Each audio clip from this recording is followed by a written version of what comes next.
Hello guys. After 1 month on board, ngayon lang nakalabas. Andito kami sa Korsør, Denmark. Yan. Kasama ko. Yung barko maliit lang lamig. Kahit puyat, no? Labas. Kahit puyat. Ito malapit lang pala siya sa amin. Taga North Caloocan din. Sa Bagong Silang. Walking. Tapos tingin kami sa kung ano mabili nila, grocery o sa convenience store. Buti maaraw. Kasi lamig ng hangin eh. Doble, dalawang jacket, dalawang medyas, dalawang pajama din ako. Yung bigat niya, no? Sarap mag-bike dito, no? Yung bike talaga na. May bike kami sa barko eh, kaso isa lang. Ganda sana kung dalawa eh, dalawa kami mag-i-stroll. Dalawa kasi yun, ang nasira lang ang isa. Flat na. Oo, na po. Ganda.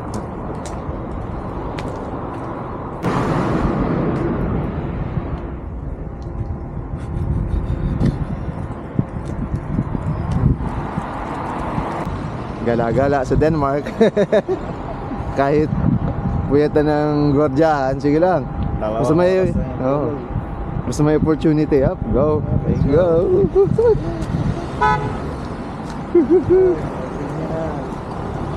Okay. Ganda ng mga bahay dito, mga bricks, yung gawa sa bricks. Ito yung pera ng Denmark. 350 sa local money nila, equivalent sa 50 euro. Yun, ganda, mainit. At dahil naglalakad kami, medyo na-warm up na yung katawan namin. May Navy ship dun sa kaliwa.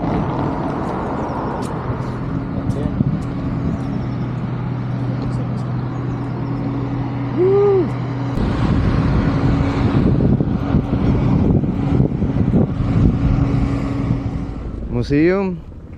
Tingnan natin. Kung bukas, sarado.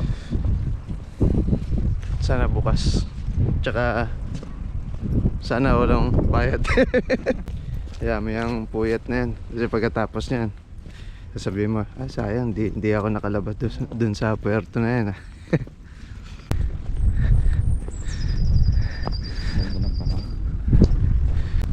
Ganda na weather. Maaraw pero malamig yung hangin. Ang ganda dun. Nakakamiss tuloy mga campsite Oh, may angkla.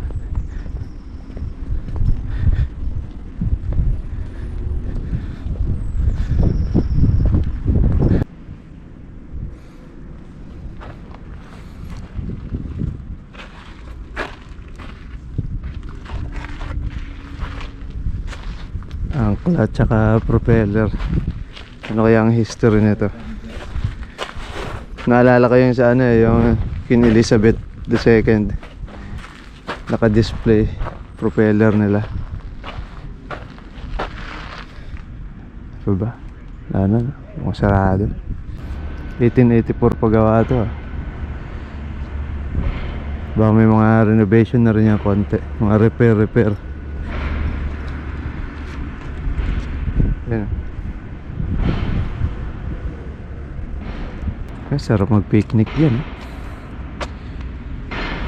Ganda. See the world free. Yun. Nadali tayo ng see the world free. Kaya nagsiman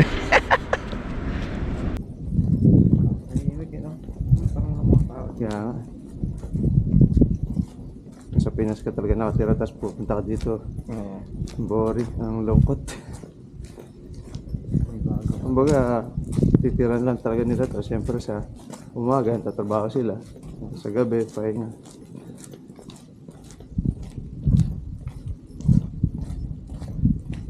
Puro apartment. Yun yata yung simbahan. Dito tayo.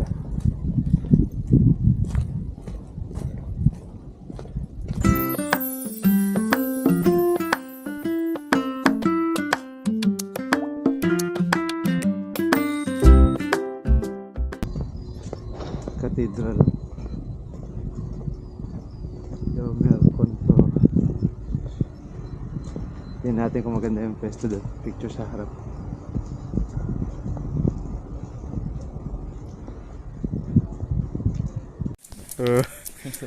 American XL, yeah? XL Bully. Pitbull, yeah.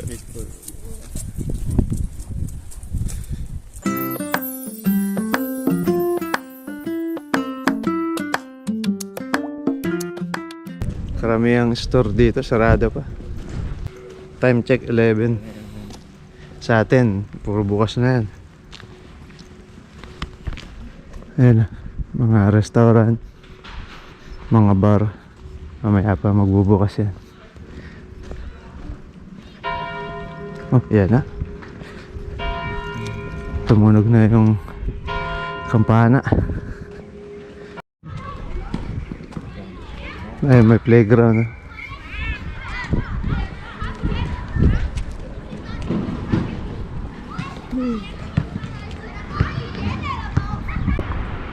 Fotex. Dito kami mamimili. Sana hindi masyado mahal. Abot naman na siguro yung 50 euro namin na budget. Yeah. A few moments later. Mga pang garden. Ah. Fotex, yan. Tapos na kami mamili. Konting mga kakain lang. Chichirya. Kasi sa barko wala kami walang banded store. Kaya lalabas ka talaga.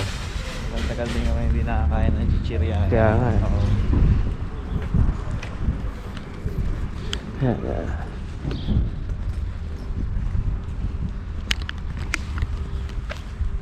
Okay na, at least nakalabas man.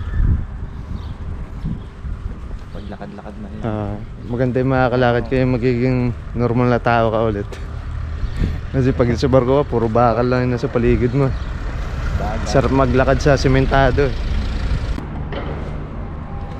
Okay, go. Okay guys, pabalik na kami sa barko. Yun lang, quick getaway lang dito.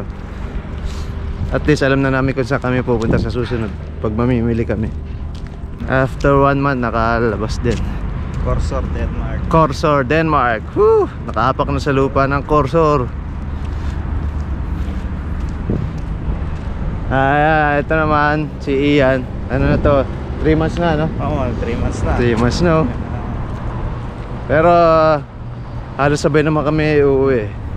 Sana nga sabay-sabay na lang para, Sabay-sabay na yan. para mas masaya uwi yan. Okay guys, see you next time. Peace.